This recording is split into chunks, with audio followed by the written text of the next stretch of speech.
नमस्कार। चलिए, आज एक ऐसे सवाल की तह में चलते हैं जो सुनने में तो बहुत सीधा साधा लगता है, लेकिन जिसका जवाब हमारी हकीकत की बुनियाद को ही हिला कर रख देता है। एक ऐसा सवाल जिसने साइंस की दुनिया को हमेशा के लिए बदल दिया। तो सवाल ये है, एक एटम के अंदर इलेक्ट्रॉन असल में होता कहाँ है? सुनने में तो कितना आसान लगता है ना?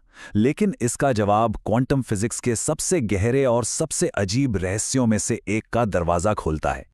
इस सवाल का जवाब ढूंढने के लिए हमें थोड़ा पीछे जाना होगा, उस मॉडल पर जिसके बारे में हम सब ने स्कूल में जरूर पढ़ा है। ये है बोर मॉडल। इसके हिसाब से इलेक्ट्रॉन न्यूक्लियस के चारों तरफ एक फिक्स्ड गोल रास्ते पर चक्कर लगा रहे हैं, जिन्हें हम ऑर्बिट यानी कक्षा कहते हैं। बिल्कुल वैसे ही जैसे प्लैनेट्स सूरज के चारों तरफ घूमते हैं। एकदम साफ सुथरी प्रिडिक्टेबल तस्वीर, एक तय रास्ता, एक तय जगह। लेकिन साइंस की दुनिया में ना, जो चीज़ें बहुत सीधी साधी और परफेक्ट दिखती हैं, उनमें अक्सर कोई ना कोई झोल होता है। और इस मॉडल के साथ भी बिल्कुल यही प्रॉब्लम थी। ये पूरी कहानी नहीं बता रहा था। और यहीं पर एक बहुत ही दिलचस्प बात सामने आई। पता है क्या? बोर का मॉडल हाइड्रोजन एटम के लिए तो एकदम परफेक्ट काम करता था। क्यों? क्योंकि उसमें बस एक ही इलेक्ट्रॉन होता है। लेकिन जैसे ही हम ऐसे एटम्स पर आते हैं जिनमें एक से ज्यादा इलेक्ट्रॉन हो, ये मॉडल भाई पूरी तरह से फेल हो गया। ये एक बहुत बड़ा सिग्नल था कि असल कहानी कुछ और ही है और हमें सोचने का एक नया तरीका चाहिए। और यहीं से सोच में एक बहुत बड़ा एक रेवोल्यूशनरी बदलाव आया और इसकी शुरुआत की लुई डी ब्रोगली ने। डी ब्रोगली ने एक ऐसा आइडिया सामने रखा जो उस वक्त दिमाग चक्कर देने वाला था।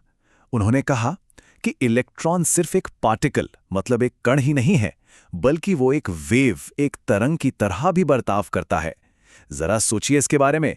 एक सॉलिड सी चीज जो लहर भी बन सकती है, इसी को कहते हैं वेव पार्टिकल ड्युअलिटी। और सिर्फ कहा ही नहीं, उन्होंने इसे साबित करने के लिए एक इक्वेशन भी दी। अगर इसे आसान भाषा में समझें तो ये इक्वेशन बताती है कि कोई पार्टिकल जितना भारी और तेज होगा, उसकी वेव उतनी ही छोटी होगी। यही वजह है कि हमें रोजमर्रा की बड़ी बड़ी चीजों में यह असर दिखता ही नहीं, लेकिन इलेक्ट्रॉन जैसे नन्हे से कणों के लिए ये वेव वाला नेचर ये बहुत बहुत ज्यादा मायने रखता है। अब इस कहानी में एक और बहुत बड़े हीरो की एंट्री होती है, हाइजेनबर्ग और उनका अनिश्चितता का सिद्धांत।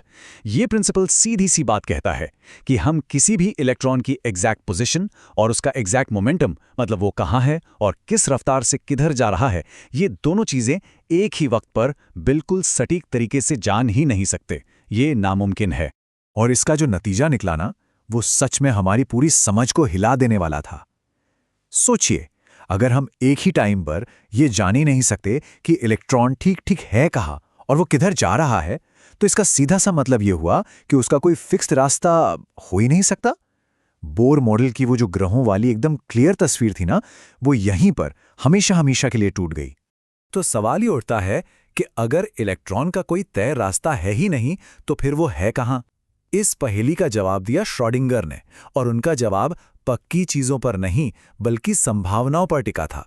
श्रोडिंगर ने बताया कि एक इलेक्ट्रॉन को एक वेव फंक्शन से दिखाया जाता है, जिसे हम साई या साई कहते हैं। अब ये साई अकेले में शायद उतना मतलब ना रखे, लेकिन असली जादू तब होता है जब हम इसका स्क्वायर करते हैं, यानी साई स्क्वायर। क्योंकि साई स्क्वायर हमें जो बताता है वो क्रांतिकारी है। ये हमें न्यूक्लियस के चारों तरफ किसी खास एरिया में इलेक्ट्रॉन के पाए जाने की प्रोबेबिलिटी यानी संभावना के बारे में बताता है। तो अब हम असली मुद्दे पर आते हैं। इलेक्ट्रॉन किसी फिक्स्ड रास्ते पर नहीं चलता, वो तो एक प्रोबेबिलिटी क्लाउड यानी संभावना के बादल में रहता है। इसे एक धुंध या कोहरे की तरह समझिए, जहां कुछ जगहें ज्यादा घनी हैं और कुछ कम। और संभावना के इस बादल वाले कॉन्सेप्ट से ही हमें मिलता है इलेक्ट्रॉन का नया पता, एक नया एड्रेस, जिसे हम कहते हैं ऑर्बिटल। तो आखिर ये ऑर्बिटल है क्या? याद रखिए, ये कोई रास्ता या ट्रैक नहीं है। ये न्यूक्लियस के चारों तरफ का वो 3D स्पेस है, वो इलाका है जहां इलेक्ट्रॉन के पाए जाने की संभावना सबसे ज्यादा मैक्सिमम होती है, करीब करीब 90%।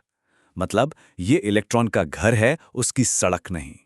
और मजे की बात यह है कि ये घर बड़े ही अजीब अजीब शेप्स के होते हैं। जैसे एस ऑर्बिटल, वो एक सिंपल सी गेंद की तरह गोल होता है, फिर आता है p ऑर्बिटल जो डंबल जैसा दिखता है, और d ऑर्बिटल के शेप्स तो और भी कॉम्प्लेक्स और देखने में सुंदर होते हैं। ये सारे शेप्स असल में हैं क्या? ये बस मैथ से निकली प्रोबेबिलिटीज की तस्वीरें हैं। तो कुल मिलाकर ये हमारी सोच में एक बहुत ही बड़ा, एक जबरदस्त बदलाव है। हम एक तय, पहले से पता लगाए जा सकने वाले रास्ते के पुराने आइडिया को छोड़कर अब संभावना के एक क्षेत्र वाली मॉडर्न सच्चाई पर आ गए हैं। अब सवाल ये नहीं है कि इलेक्ट्रॉन ठीक ठीक कहाँ है, अब सवाल ये है कि इलेक्ट्रॉन के होने की सबसे ज्यादा संभावना कहाँ है। और ये हमें एक बहुत ही गहरे सवाल के साथ छोड़ जाता है। जरा सोचिए, अगर हमारे आसपास की हर चीज को बनाने वाले ये सबसे बुनियादी कण एक तय रास्ते पर नहीं बल्कि सिर्फ संभावनाओं में जीते हैं, तो फिर ये हमारी दुनिया जो इतनी ठोस, इतनी असली लगती है, इसका असल में मतलब क्या है?